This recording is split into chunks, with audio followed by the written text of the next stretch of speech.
Անսպասելի, բայց ուրախ լուր. դերասան Խորեն Լևոնյանը կրկին ամուսնացել է։ Այս պահին տեղի է ունենում նրա հարսանեկան արարողությունը։ Խորենի ընտրյալը ևս դերասանուհի է, նրանք համատեղ հանդես են եկել Հոթել Գրանդ սերիալում։ Այժմ ներկայացնում ենք առաջին ու բացառիկ կադրերը հարսանիքից, իսկ մանրամասները շուտով։ Ես հաճախ եմ մտածել այդ մասին։ Մեր հասարակությունը ավելի շատ սիրում է այնպիսի արտիստի, ում կկարեկցի, կցավի նրա համար։ Մենք չենք սիրում ուժեղ, վառ անհատականությունների, որոնք առաջնորդ են եւ որոնց ասածը պետք է ընկալենք ու հետևենք նրանց։ Մեծ մասը մտածում է, որ ինքն էլ է արժանի, որ իր հետևից գնան, իրեն լսեն։ Մենք չենք կարողանում համախմբվել առաջնորդի, նրա մտքերի շուրջ։ Եթե ուշադիր նայենք Խորեն Աբրահամյանի ստեղծած կերպարներին, նրա ապրած կյանքին, նրա մտքերին, կտեսնենք, որ նա մեր ազգի մեծ առաջնորդներից մեկն էր։ Շատերն են ասում, որ նմանություն կա, բայց ես կարծում եմ, որ ասողներից շատերը նաև ուզում են, որ այդ նմանությունը լինի։ Իրականում ես չեմ կարող իր պես լինել, որովհետև ինքը հզոր անհատ էր։ Ես ուրիշ տեսակ մարդ եմ։ Ես դեռ ճանապարհ ունեմ անցնելու եւ այդ ճանապարհի վերջում, երբ շուռ գամ եւ հետ նայեմ, այդ ժամանակ կտեսնեմ ով էի, ում էի նման կամ նման չէի, ինչ արեցի, ինչ թողեցի ինձանից հետո։ Խորեն Աբրահամյանը հայ թատրոնի մեծագույն դերասաններից մեկն է, իսկ ահա Խորեն Լևոնյանը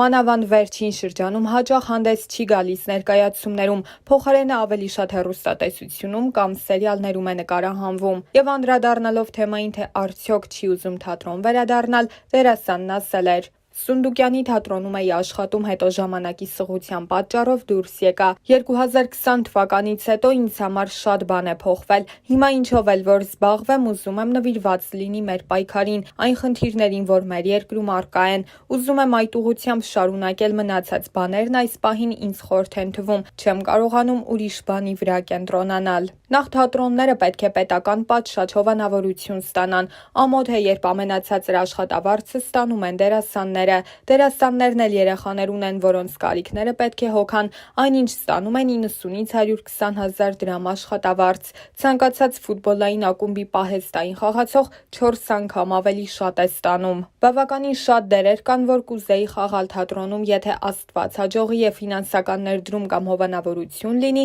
այդ դեպքում կփորձեմ մի քանի բան անել թատրոնում, բայց այս պահին չեմ կարող ոչինչ հստակ ասել, որովհետև հիմա իմ մտքում ուրիշ բան է։ Ես նպատակ եմ դրել իմ առաջ եւ ուրիշ բան աչքիս չի գալիս։ Մեր խմբի տղաների Տիգրան Աթայանի, Իշխան Ղարիբյանի հետ ստեղծել են երգեր, որոնք ես փորձեցի իմի բերել։ Ընթացքում հասկացա, որ ասելիք շատ կա, որ այդ ամենը իրոք իմն է։ Մեկ տարվա երկար աշխատանքից հետո ալբոմ թողարկեցինք, որը լույս տեսավ հոկտեմբերի 27-ին։ Այժմ տեսահոլովակների եւ համերգների վրա ենք աշխատում։ Աշխատում ենք նաև վավերագրական ֆիլմի վրա, որը կոչվելու է «Հույս»։ Ֆիլմն այն 6 տղաների մասին է, որոնք շրջափակման մեջ էին մնացել եւ մյուս 6-ի, որոնք զոհվեցին։ Հետաքրքիր բաներ ենք մտածել, ուզում ենք մեր ասելիքը ներկայացնել։ Այդ երգերն էլ կլինեն ֆիլմում։ «Հույսը» երևի ամենամեղմ տարբերակն է, մնացածը ավելի չոր են եւ ավելի պինդ, ոչ մի նվնվոց։ Վերջերս նկատում եմ, որ դեպի լաց տանող երգեր են ծնվում եւ ես որոշեցի այլ ճանապարհ ընտրել,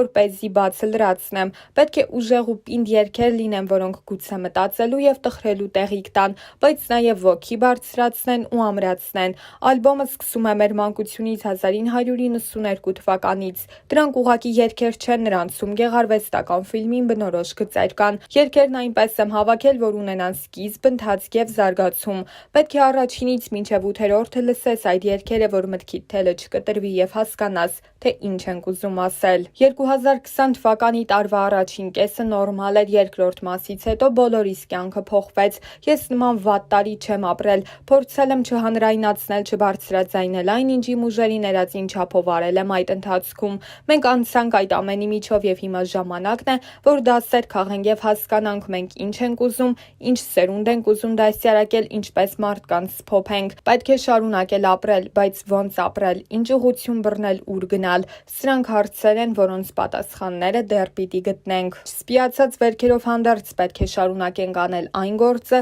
որը մեր հայրերն ու պապերն են սկսել, չթողնել այս երկիրը օտարանա։ Մենք ինքներս մեզանից, մեր տեսակից չօտարանանք, իրապես հայ լինենք ու մի մեծ ամուր ընտանիքի նման ապրենք։ Ես իրապես ունեմ հույս երգի մեջ, այդ մասին հենց այնպես չի երգվում։ Սա մի փուլ է, որը պետք է հաղթահարենք։ Բառերը քիչ են ասելու, թե իմ հոգում ինչ կա այս պահին։ Ես փորձում եմ ավելի շատ գործով անել, չգիտեմ եթե ես խոսեի դա ինչով կօգներ, փոխարենը շատ ուրիշ բաներ եմ կարողացել անել, դա է իմը։ Մենք միշտ մի բան անում ենք, հետո ենք մտածում, պետք է հերթականությունը փոխել։ Հասկանալի է, բոլորն են հիմա վատ վիճակում, բոլորն էլ ավելի էմոցիոնալ են։ Մի մասը փորձում է ելք գտնել, մի մասը հանգիստ ապրել եւ ընդհանրապես բանի տեղ չդնել տեղի ունեցող իրադարձությունները։ Մի հատված էլ կա, որ նույնիսկ փորձում է օգտվել այս իրավիճակից։ Այսօր համախմբվածության պակաս կա։ Երևի համախմբող միտքը չկա, միտք, որը բոլորին իր շուրջ կհամախմբի։ Մենք վերածվել ենք պառակտված մասսաների։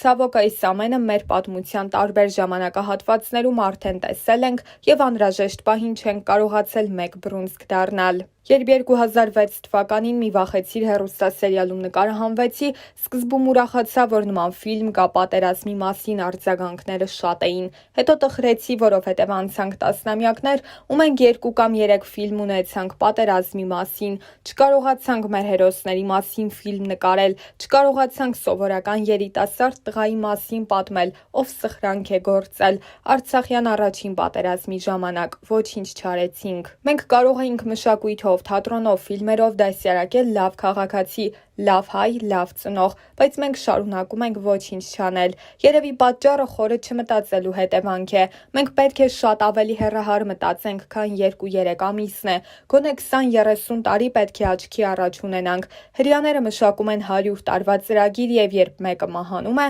մյուսը գալիս է ու նրա կիսատ թողածը տեղից շարունակում է առաջ տանել այդ գործը։ Մենք կարճ ենք մտածում։ Այս ամենը նաեւ կարճ մտածելու հետևանք է։ Դա վերաբերվում է նաեւ հեռուստատեսային ոլորտին։ Այս պահին լավ է ռեյտինգները բարձր են, փողը շատ է, մյուս անգամ հովանավորը ավելի շատ կտա։ Իսկ թիրախը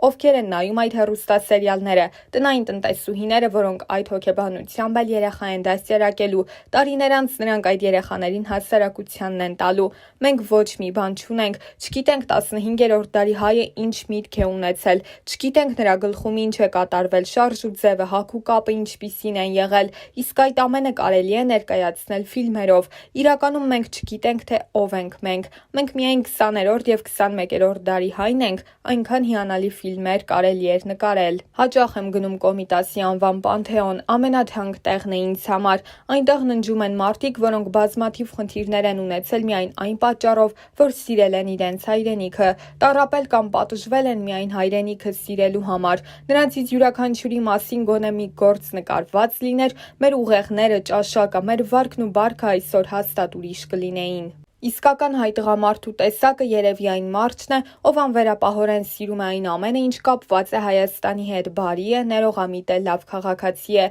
Գուցե դա է հայ տղամարդու լավագույն կերպարը։ Հիմա ամեն ինչ խառն է, մենք կարծես տասնյակ տարիներ հետ ենք գնացել, նորից շփոթվում ենք, նորից կորցնում ենք մեր ինքնությունը, նորից մեզ կորցնում ենք, չենք հասկանում, թե ազգովի մեզ ինչպես պահենք։ Սա էլ դաս է, որ մենք պետք է քաղենք եւ գուցե այդ պարագայում ձևավորվի մեր ազգային դեմքը։ Կուզեի ֆիլմ նկարել սովորական երիտասարդ զինվորի մասին, ով հայտնի ընտանիքից չէ, մեծ անուն չունի, հասարակ տղա է, ավտոմատը ձեռքին։ Այդ տղերքին մենք չենք կարող մոռանալ։ Դա նրանց հետ չի բերի, բայց գուցե հետ բերի մեր ազգային ինքնությունը։ Ով ենք մենք։ Ոնց կարող էր 18-19 տարեկան տղան ավտոմատով զինվորական մեծ արսենալի դեմ կռվել։ Մենք պետք է մտածենք ապագա սերունդների մասին։ Գուցե հիմա ամեն ինչ խարխլված է, բայց եթե չենք ուզում, որ այդպես մի 20 տարի եւս շարունակվի, պետք է մտածենք ովքեր ենք լինելու եւ ուր ենք գնալու։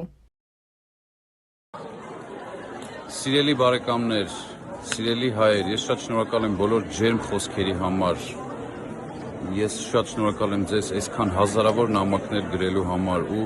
շատ ուրախ եմ, որ ինչ որ չափով փորձեցինք ձեզ լավը մատուցել, ձեզ կիրթը մատուցել, ձեզ հայկականը մատուցել։ Ես իմ դասարանի անունից ձեզ ասում եմ շնորհակալություն, մնացածը կասեն իրենք։